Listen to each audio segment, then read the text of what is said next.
So the psycho who sees a giant bunny is the most sane one in this film. Go figure.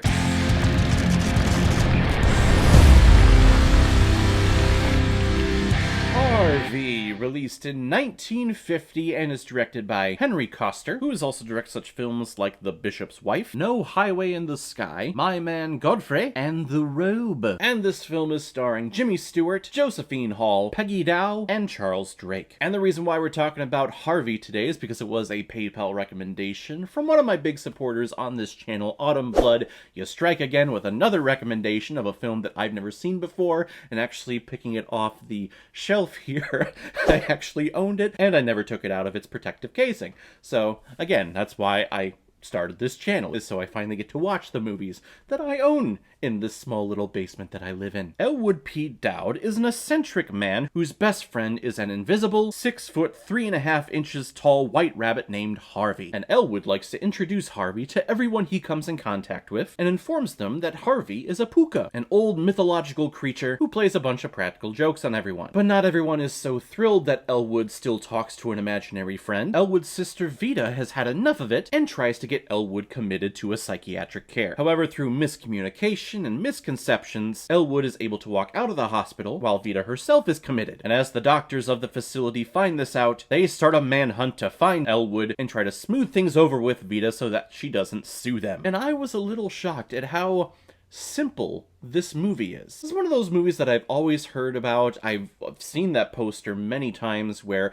Jimmy Stewart's just sitting down on the ground, on the concrete, and he's just looking off, but there's a shadow in the background of this big giant bunny rabbit. That poster is very iconic for me, just never gotten around to watching this, and I was just a little shocked at where this story took these characters. And sadly, I think it was just a little bit of a miss for me. I know this was supposed to be more of a dramedy. This is supposed to be kind of funny and lighthearted in certain places, but it's also trying to be a dramatic piece in others, and I wasn't feeling laugh-out-loud hilarious feelings. And I wasn't feeling like the teary-eyed, oh, I'm really behind these characters, and I'm really feeling for their situations here type moments. It just turned out to be just a simple, well, it's a nice little story type film. Now, when I started the DVD, it had a nice little introduction from Jimmy Stewart, about a 7-minute long interview of him talking about the film, about how it's his favorite film that he's ever done, and how people on the street will come up to him and tap him on the shoulder and literally ask him, hey, is Harvey with you? And they mean that sincerely. And it was just really nice hearing an old Jimmy Stewart talk and reminisce about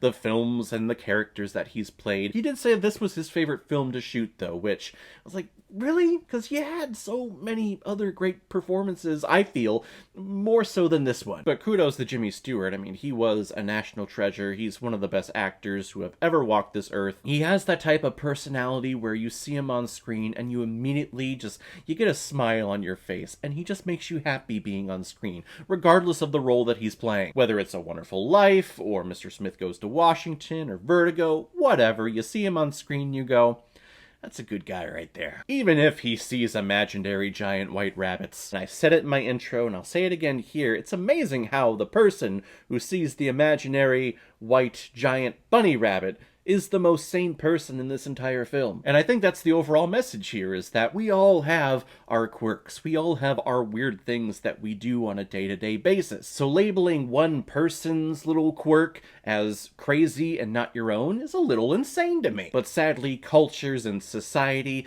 kind of dictate as to what is the norm of human behavior in their particular little circle, in their particular little society, in any given point in time. So am I saying, was there a point in human history where people walked around seeing imaginary giant white rabbits around, and that was considered the norm? Yes, that's exactly what I'm saying. But we also have another great performance here with Josephine Hall, who was nominated and did win Best Supporting Actress at the Academy Awards that year, and she does a terrific job here as well. And Jimmy Stewart talked about how it was difficult for her character in this film because her character needed to believe and not believe in this rabbit all at the same time. So she had to believe that he was there to satisfy Elwood's well-being, but then her own well-being of her knowing that there is no actual bunny there and trying to keep her mind sane, she had to balance it, and that's very difficult. Which I would agree. It's just that the story here, the message, it's kind of just just missing for me. I don't feel my emotions 100% completely connected with these characters. It may have also been that I was just wanting to see the bunny the entire time, and sadly, you never do see the bunny in this film. And you can tell that they try to paint the bunny, in your eyes and in your imagination, with how they pantomime him walking across the room or walking through the door, and how much they talk about him and how much they talk to him. But again, I'm just not connecting with it. I do think that we have some good performances in here, but I have seen these actors and actresses do better. Maybe that's an unpopular opinion, but that's my opinion and I'm sticking to it. I'm gonna give Harvey 3 out of 5 Blu-rays. Not exactly what I had in mind, but not bad. Alright everyone, now comes my favorite part of my videos where I pick which movie I'm going to be watching next. And the next one is a PayPal recommendation from a subscriber of mine who has donated to me before. Henning Kleist, you recommended a film called Ghostbusters. No, not the newest Ghostbusters that came out last year. We're talking about the remake Ghostbusters with the all-women cast from 2016. Because I believe his message was he wants to see me crap all over it. And I've only seen the movie once, but I don't remember completely hating that movie. I found it very charming in a lot of places. Of course, it's been several years, my opinion may change, so we'll check it out next time. So guys, if you've seen Harvey, what did you think about it? Or if you've never seen it before and you stumbled across because of this video, then comment below, let me know what you thought about it. And as always, if you like what you see here, if you like my take on movies, then hit the subscribe button and make sure you hit that bell. See you the next time I release my next movie review. So guys, I will see you next time on the channel with my review of Ghostbusters. So in the meantime, be well, be good to each other, and go watch a movie. Take care, guys.